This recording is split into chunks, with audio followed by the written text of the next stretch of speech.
Well, where do we start on that? First of all, lots of people suggesting we should give ourselves a little pat on the back for, between us, nailing it. Although the Stamford thing, he did handle quite nicely. He did bring that up. He made it into a joke. He did, didn't he? Yes, exactly. And mocking her, which she just hates. Yeah, she hates it. It rattles her. And he, is able to bring up a sort of story that's obviously been in the news without sort of spending too much time and attention on it.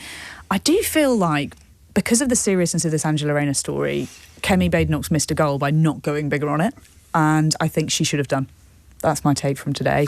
I'm conscious of footballification, so is it an open goal? Potentially not. I don't know, and I don't want my questioning of whether or not it's quite as serious as you think to be informed by the fact that I quite like Angela Rayner. I think she's a really nice person and a good force in politics. So you have to say, what would you do if it was a Tory?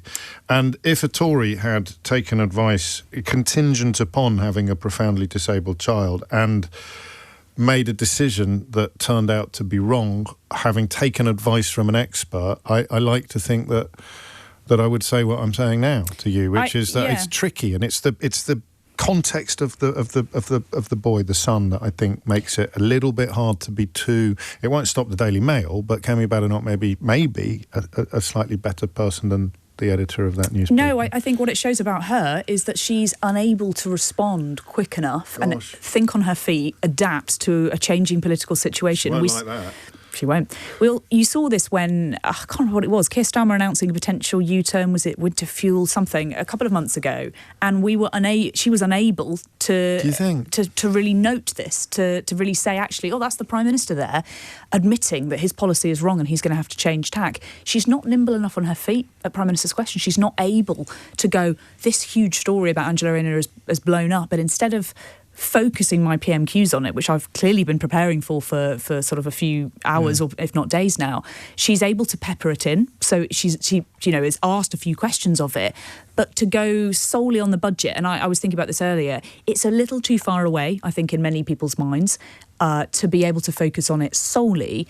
I think she should have gone in a little bit harder. If this were a Conservative politician and the Labour Party were going on the attack on standards, I think, even with the context that we've just talked about her son, her family, I think, it reminds me of when Amber Rudd resigned, because she had incorrect information she put on at a Home Affairs Select Committee. And she says, it was up to me. The buck ended with me. I should have got better advice. I didn't. I made a mistake. I misled the House, and she resigned. And maybe that was a better political time. That's very persuasive, actually. In fact, it's neatly highlighted by two contributions. One from Scott saying all she had to do was ask whoever was advising her, is there any way this could come back and bite me on the backside?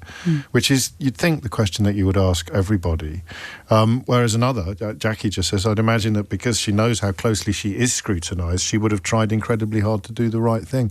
They can both be true, can't they? I think it's quite clear that Angela Rayner has tried to do the right thing. That is not the question that we're asking here. The question we're asking here is does this situation make firstly Keir Starmer's job harder?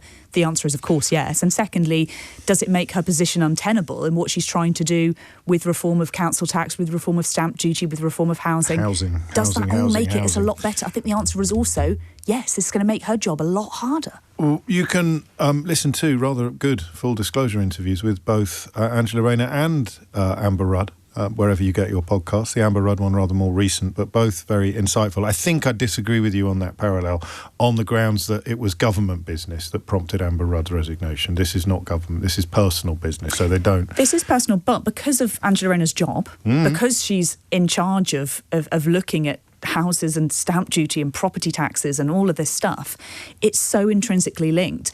But I think it's worse than that, I think, because it just goes to the heart of what Keir Starmer promised when he came into Downing Street was, we're going to be better than those guys. And remember when Nadeem Zahawi's tax affairs, £3.7 million that he didn't pay. Yeah, this is a different sum of money. And denied that there was any investigation into his affairs whatsoever. So I think that the question will be now, and I can the Tories make it sound as serious as that when it clearly isn't? Sure, but equally, can we go back through what Angela Rayner's team have said, what Keir Starmer's team have said, what number 10 have said, and does the record stack up there? Is there any point where, we've heard ministers for the last few days sort of come out to defend Angela Rayner on this. Is there any point where they could see that potentially they may have been a little bit misled by this? I think there are questions we need to look at. And that would be crucial.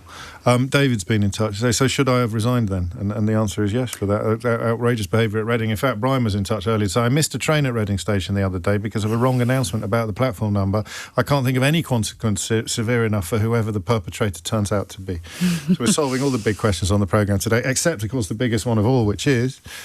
When did Britain become North Korea? Answers on a postcard to the Daily Mail, please, at your first opportunity. And then... Ed Davey. Well, hang on. Before we move on to Ed Davey, we have a little bit of time. And I know everyone is talking about Angela Rayner, but and rightly so. But how much trouble is Kemi Badenoch in at the moment? Can I just have one more question? Yeah, of course. One more point on Angela Rayner. The fact that she discussed resigning, I think, should show you how seriously she's taking it, actually.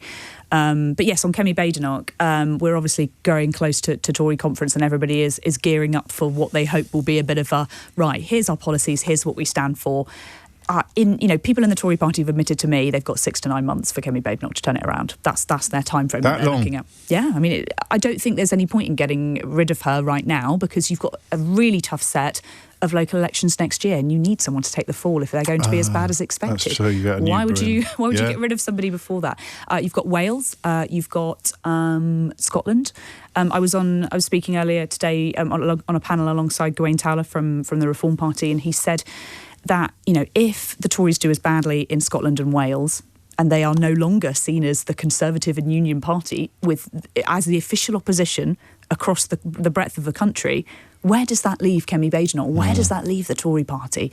I don't think she's in political trouble imminently, but I agree with that Tory source that 6 to 9 months is around the time frame many people are giving her. A few people suggesting that you never know what's going on off air, do you? Off screen or off camera, but that she's looking quite broken. That she's not looking like she's enjoying. And I mentioned that to you. You were less concerned. I don't think she looked particularly downbeat or broken's a strong word. It doesn't look like she's enjoying herself. I don't think she's enjoying herself. Well, James, if you were in that job, would you be enjoying yourself? I think it's a really difficult, tough job. And, there was some polling out earlier this week, the polling I was mentioning in reference to Kemi Badenoch, which was talking about the Conservatives. And most people still think that the Conservatives have not learned their lessons from the last election, and they're not ready to listen to them as a party yet. And it's really tough when you are the official opposition and you are out day in, day out trying to make your case for the party, but no one's listening to you. No one wants to listen to you. I can't remember anything quite like this. Even, you're too young probably, but even when Michael Howard was in charge, or Ian Duncan Smith probably the closest. But there's probably a bit of sexism involved, sadly, as well, in that people are more likely to be more rude about a woman than they are about a man. That's probably true, but also just the sheer scale of the defeat as well. Let's not, when we compare landslides, even Tony Blair's landslide wasn't as big as Keir Starmer's landslide, right? So they have lost after 14 years in, monumental fashion, and it is going to take a long time for any political party to recover from that. This will be at their conference in a few weeks' time, will be her really first chance, because this time last year at a conference she wasn't even elected as leader of the Conservative Party, so it wasn't even her. She wasn't even able to really have the limelight. So we will see in a few weeks how much her cut through gets through to the public, and I suspect it will be not much. Hard to know what else she could do, actually. And then to Ed Davey, who, not uniquely, but certainly a rare voice in reminding people of what is going on in Gaza. Gaza and Trump. An interesting exchange there, because they both have a point. I found this discussion fascinating while you were off, when we heard the news that Ed Davey was going to be boycotting the state dinner. A fascinating debate. How do you affect change in political life? Is it by going to a state dinner and having a word with Donald Trump about the seriousness of the situation in Gaza? Or is it by saying, actually, I can't take part in that conversation, I will make more impact by walking out of that and using that on a sort of political stage? And I think... Did people do phone-ins on it? Yeah. That's an interesting... You've just heard you say that. I thought, that's a good one. It's a good phone-in, yeah. Sorry you've missed it. It was last week's news. That's never stopped me in the past. Last week's news. But it was good. But I really fundamentally... disagree with Ed Davey's position. I think he should be going. I think he should be using his opportunity, as Keir Starmer said just then, to really bend his ear on Gaza. Unless, he's not. And we're not agreeing about much today, but unless this is nothing to do with trying to change Donald Trump's mind about Gaza and everything to do with trying to change some voters' minds about Ed Davey. Maybe. In which case it could prove to be a very effective tactic. So again, two things could be true at the same time. Two things could both be true. We know Ed Davey is a big fan of a stunt, and that is a pretty big one to be able to pull, to say, actually, I'm not even going to be going to this big state banquet. But yeah, in terms of affecting political change, you'd think he would really welcome the chance to chew the president's ear off. But actually, maybe he doesn't. Yes. It's tricky. A lot of people, obviously the Rayner stuff, we'll probably get an hour out of it tomorrow as well, but I think it is, there's the politics is on one side of this, and then the detail is on the other. And of course, with our media, it's unlikely that the wood will be seen for the trees. But if someone comes forward and says, I gave her this advice and I was wrong, the story changes again. Tax is tricky. It's a really complicated and potentially a unique situation that Angela Rayner has found herself in. And I'm not a tax expert. Maybe she should get one on tomorrow to explain just how complicated this arrangement is, because I think, everybody is going to struggle to understand the intricacies of Angela Rayner's doing a lot of production today on my programme, coming up with topics and guest suggestions. Would you like a question? We've got it. When did Britain become North Korea? Brilliant. You see, it's almost like we planned this stuff. It is tricky, and I think people, like I say, people will have sympathy with her for the details of it, but I don't think it's about that. It's about the perception. Is she perceived to have done something wrong, yes or no? And I think that will be a tricky one to answer, and B, whether it impacts on her doing her job and whether she is prohibited from doing so, with Rushan Ali, with Tulip Sadiq, rather, not found to have done anything wrong.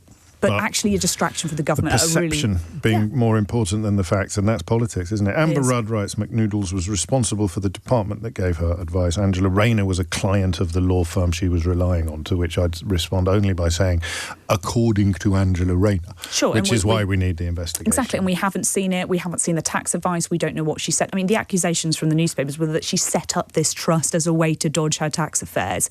She is categorically today rejecting that, saying absolutely not. That was set up years beforehand, so those political attacks from her don't have a base there. But like I say, I think it is more about perception and whether people do believe that she's done the right thing here. Nice to be back.